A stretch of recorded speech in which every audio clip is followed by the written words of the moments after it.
Atlantic only won one conference game last season. The offense showed some bright spots, but they struggled with third down conversions and in the red zone. This season, they're hoping for a fresh start. Florida Atlantic hired Zach Kitley, the youngest coach in the FBS, to lead the charge. His background of creating outstanding offense is what the fans in Boca hope will bring life to the Owls. We're back here in Charlotte. I'm Maria Tribal Peace, Rini Angolia, Lige Duzable, and that is the head coach of the Florida Atlantic Owls, Zach Kitley. Coach, welcome to the set. Hey, thank y'all so much. This is great. Appreciate y'all having me on. Yeah. Now, we were just talking to South Florida, and they talked about how beautiful Tampa is. Boca's pretty nice as well. You get to go to work with some palm trees. But besides that, what was it about Florida Atlantic that made you think this is a spot where I want to be? Yeah, leadership from the top down. I mean, it starts with the president, and trickles down the chain there with our athletic director and Brian White. And like you said, it's not a bad place to live, but no, just alignment from the top down. People that care about athletics in general in the football program, and understanding that football can help be an advocacy for your university. And so clearly it wasn't too long ago that they were winning a lot of conference championships under Coach Kiffin, and it's a place you can win, and just a great place to be. So for people that don't know, I'm 6'5". Coach is towering over me right now. That's rare. Not too many coaches are taller than me. I want to go into your origin story, Coach, because people may not know this. You actually had a basketball scholarship to Abilene Christian. Decided to change your mind and get into football, became a student coach at Texas Tech. What went into that transition, and when did you fall in love with the game of football?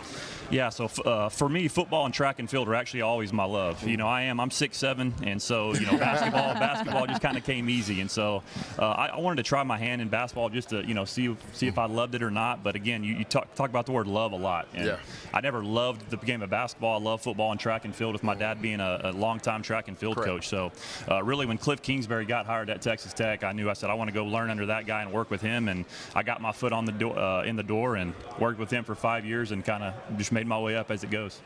Now, you've probably heard it a ton of times, right? Youngest coach in FBS. You have a birthday coming up, right? You're going to be 34. Do I have that correct? That's right, yeah. Man, I feel old. But in a serious question, as a head coach now, taking over a program and everything you have to deal with, who are your, and you mentioned one probably, who are your mentors? Who do you get on the phone with when you have that question? Because let's be honest, you don't know what you don't know, right, until you go through it. Yeah, I mean, number one's my dad. Like I said, he's not in the college football world, but he's in college athletics, and he's been doing it at an extremely high level. He's in every Hall of Fame you can be in. 31-time national champion as a team head coach. So I lean on him more than anybody. Cliff Kingsbury's my number one mentor that I've been working with for a long time, and clearly he's been elite at every level he's been at. And then my last head coach I worked for there at Texas Tech, and Joey McGuire. I mean, he's a guy that I lean on a lot too. That's been great to me and my family. Coach, let's talk about your quarterback, Colton Van Camp. You had spent some time at Western Kentucky. I don't believe you guys overlapped at all, but I know you probably still had relationships there. When you were looking for a quarterback in the transfer portal, what made Colton the guy for you guys? Yeah, I mean, it's kind of interesting. I did recruit him. He actually committed to play for me, and then I left and took the Texas Tech job, but had the relationship there. He's a coach's kid. He's a winner. I mean, you're talking about Conference USA player, the Offensive Player of the Year last year, veteran, leadership. I know exactly who he is. He's a guy that we needed in our football program to come in and help lead the charge, because I'm a big believer of a player-led team, not a coach-led team, and he's a guy that came in right away, and the leadership stood out. I mean, he's the kind of quarterback that's going to get in. He's going to work just as hard as everybody. First one in the building, one of the last ones to leave. He just got those leadership traits that was something I was really needing in our football program, and again, just going back to the relationship piece. He knows me, I know him. We know exactly what we're going to get from each other. I had the opportunity to call two Canes games last year at Western Kentucky, so 3,000-yard passer, a lot of touchdowns. You got a good one. Staying on the topic of players, Coach, so you take over a program, right? So you come in, you're moving your family, culture, process, everything that goes, but then you got to deal with the portal, like guys in and guys out, and it's kind of crazy, right? Yeah, I mean, it is. But it's college football today. It's college football, and I'm a believer that you got to adapt. If you don't, you're going to die. And so, I want to say since last year's football program, we had 55 new faces in the room. That's what I was going to ask. 55. But it's all good. It's part of it, and we got to get our people in that fit what we're trying to do now. And ultimately, what's in the past is in the past, and we're looking forward to 2025 and beyond. So it's been good.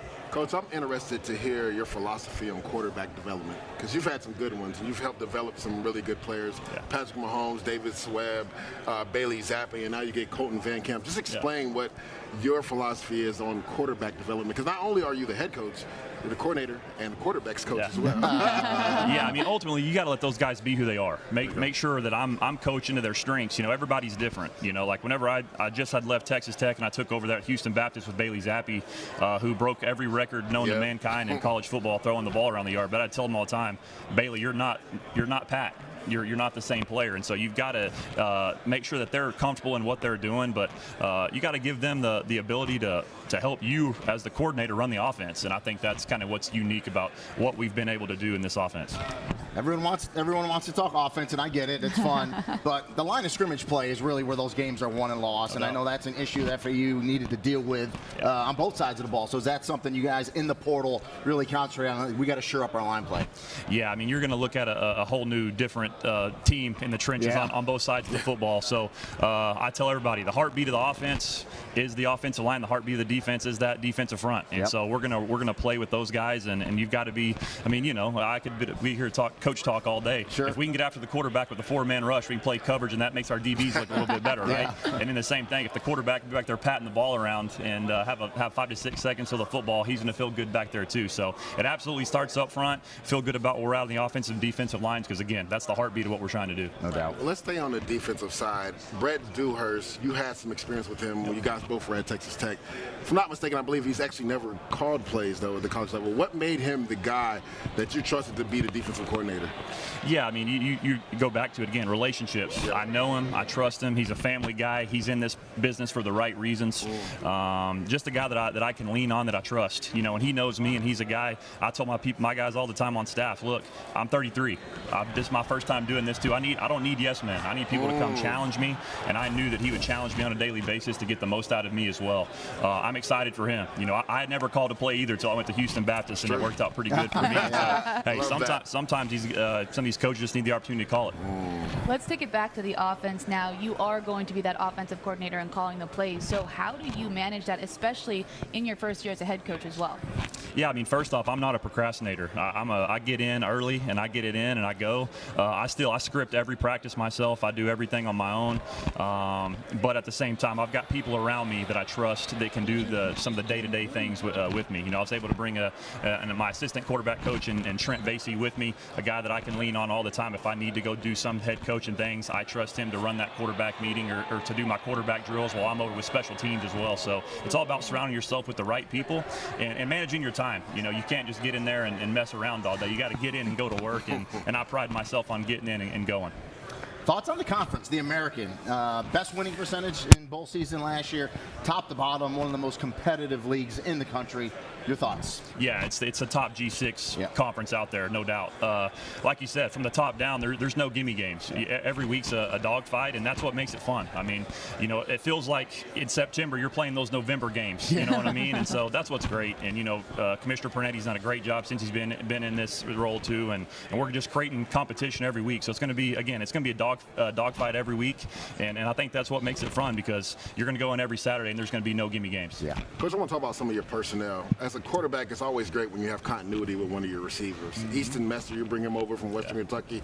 How important was that for you to know that Cohen's going to have somebody that he can trust and lean on his first year at FAU? Yeah, huge. I mean, you talk about a 1-2 punch right there with getting Veltkamp and getting Easton. You know, they're best friends, they're roommates. A lot of continuity there, which is huge, and especially in this offense where, you know, I let the receivers have some leeway at times to run routes in different ways, and so they have that continuity, they have that relationship, and so that's huge, being able to bring in Easton. You mentioned those 55 new faces. You've had some time to spend with them so far, and you're heading in to camp, but how have you been able to bring all of those faces together? I know that it's something that happens to everyone now in college sports, but especially 55 is a big number. Yeah, I mean, I think it all starts with our number one. I'm not a huge million things on the wall, a bunch of culture stuff, but number one is be a family. That's one thing that I believe in. And number two is have fun. So those are the first two things we talk about all the time, is be a family and have fun. And I think if you have genuine love for each other and you have fun while you're up in that building, I mean, I tell my players, your best part of your day, every single day when you wake up, whenever you're walking into our building, should be the best part of your day. That's my goal as a head football coach, for my guys to walk in. And I think it's just the environment that we have, the people that are in that building. You know, I think that our players, you know, you recruit the character too. You don't just recruit the football player on the field. You got to recruit everything that comes with it off the field too. And I think I call it character analysis. So when we're recruiting these guys, you got to make sure that the character checks out and you're bringing in the right kind of guys that fit in what you're trying to do. And on that same token, I know you talked about, you know, process-oriented and how you get to work, and that's how you're a head coach and offense coordinator, quarterback coach. But with the landscaping changing, how important is it to have a general manager? I know some programs call it different, but to have those pieces in place off the field to take care of some of that stuff that you used to have to do, but now there's so much going on, and just try to alleviate your load, let you coach more. Yeah, it's huge. I mean, I think, you know, whenever you step into a head coaching role, you've got to surround yourself with the right people. Yeah. And so, again, I'm extremely proud of the staff we're able to put together. And, you know, it starts from everybody, your chief of staff, your director of player personnel, your nutritionist, your strength coach. I mean, we could talk about them all day, but you got to surround yourself with the right people. And again, you got to hire people and let them do their jobs. You know, I'm not the micromanage kind of type guy. If you're doing something I don't like, I'm going to let you know. But I want you to do, I hired you for a reason. I think you're a lead at what you do. And so I want my people to do their job. And I think that if you surround yourself with the right people, all those little things you mentioned, they can help you along the way. Yeah. I want to go back to your dad for a second. You mentioned how he's been such a great mentor for you, but what has been the best advice that he has given you, especially as you step into this new role? Be who I am. Don't let the game change you, because the game can change you, and because you know, there's a lot of money in college athletics and everything else. Be a genuine human being.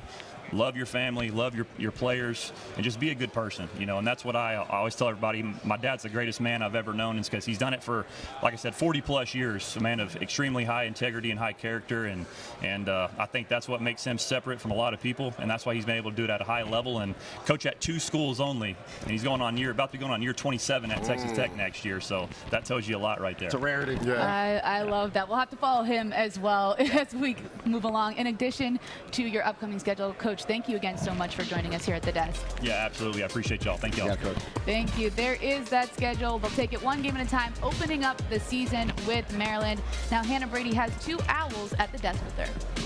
Thanks, Maria. I'm now joined with quarterback Hayden Veltkamp and defensive tackle Bryce Langston. Guys, thanks so much for joining me today. Just welcome to the Players Desk, and how has your past few days in Charlotte been? Yeah, thank you for having us. It's definitely been a good time. We've definitely enjoyed our experience here. And then I want to start off with you, Caden. I mean, you played in the Boca Bowl last season. What was it? Did you get a taste of the sunny weather, and then you decided to, you know, take on FAU? What was it about FAU and Coach Kitley? Yeah, it was definitely a weird time because, you know, I was in Boca to win a game for my last school, and that was my goal. So it was definitely weird, you know, going through that process and bowl practice and whatnot. And then, you know, as soon as the game was over, you know, my whole team, everybody got on the bus, and like I just walked over to the hotel for my visit. So it was definitely weird, but it was something that I felt like I needed to do, take my visit, and just be around Coach Kitley again. And it was something that I was very excited about. And I know you guys have a past relationship. Will you just talk to me a little bit about that? I know you guys miss each other by a year at Western Kentucky, but just what about him and the relationship that you have makes it so special? Yeah, so I knew that the offense was going to be really good at Western Kentucky, and he was kind of the last piece for me. You know, Coach Helton recruited me, offered me, and you know, that was awesome. But once the offensive staff was kind of behind it, I felt like that was the place for me. And obviously, I missed him by a year, but I got to play for Coach Arbuckle, and so that was awesome. And it's the same offense, so. Coming here, kind of just get to be in the same thing, and so it wasn't a tough transition or anything. And me and Coach Kit stayed in contact throughout the years when he was at Texas Tech and whatnot. So you know, that was a blessing. And then whenever I got in the portal, actually whenever he got the job, I texted him, congratulated him, and then when I got in the portal, he texted me and, you know, just asked me what happened and what I was looking for, and you know, this ended up being the right spot for me. And then, Bryce, I want to ask you, you joined the Owls last summer, but what was it about Coach Kitley that you kind of bought into this season? Coach Kitley, I mean, he's just a great guy. I mean, just all around, just not a coach. I mean, he's a great person. He takes care of us, and that's really it. And then he just spoke a few minutes ago, but he said the mantra is be a family and have fun. Do you guys believe in that, and have you guys bought into that this upcoming season? Yeah, absolutely. I think today in the transfer portal era, when you bring in so many guys, it's hard. I think that's the biggest problem with the portal is all these guys have to come together and be a team in 7-8 months. And when you've had a team that's been together for 2-3 years, they have a better chemistry. But I think that we've done a good job, and Coach Kitley's done a good job preaching like we're going to be a family, and I think our team has grown really close through the spring and the summer. All the guys that we brought in and fall camp will just continue that, and hopefully start out well against Maryland. I mean, you talk about the transfer portal. I mean, 37 new faces, that's a lot. How is this team shaping up to look like, and how is everybody starting to gel? Yeah, like I said, we've all come to grow really close with each other. There's no cliques or anything on the team. Everybody's tight, and if somebody's doing something like going bowling or something, they'll send it in our team group chat, and 50 guys will show up to it. So it's like I said, that's the hardest part, and our team has made it seem like it's not hard. Just the way that we've connected and all become friends almost, and like I said, I think we're going to have a really good team this year. And then Bryce, 2 returners on the defense. What is the defensive side of the ball shaping up to look like this upcoming season? It's really becoming a great defense, like Caden was saying. I try to, interact with the guys, make it like it's all as one, not like a clique thing or anything. So, because when we have that connection, we're better on the field. So it really plays an important role of how our defense will turn out this year. I know we talked about it a little bit with our analysts, but Coach Kitley being the youngest coach in the FBS, I'm just curious, does that add another extra layer of energy, enthusiasm on the field, in practice, during games? What do you guys think? I would say so. He's always bringing the energy, whether it's in the team meeting, on the practice field, in our quarterback meetings, anything.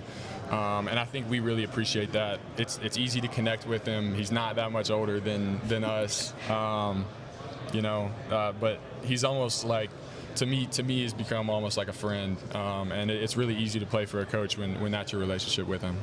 Yeah, he's the most energetic head coach I've been around. I mean, I know he's young, he still got the young legs and everything, so he can run around on the field, and it's really great seeing that. It gives me energy as well.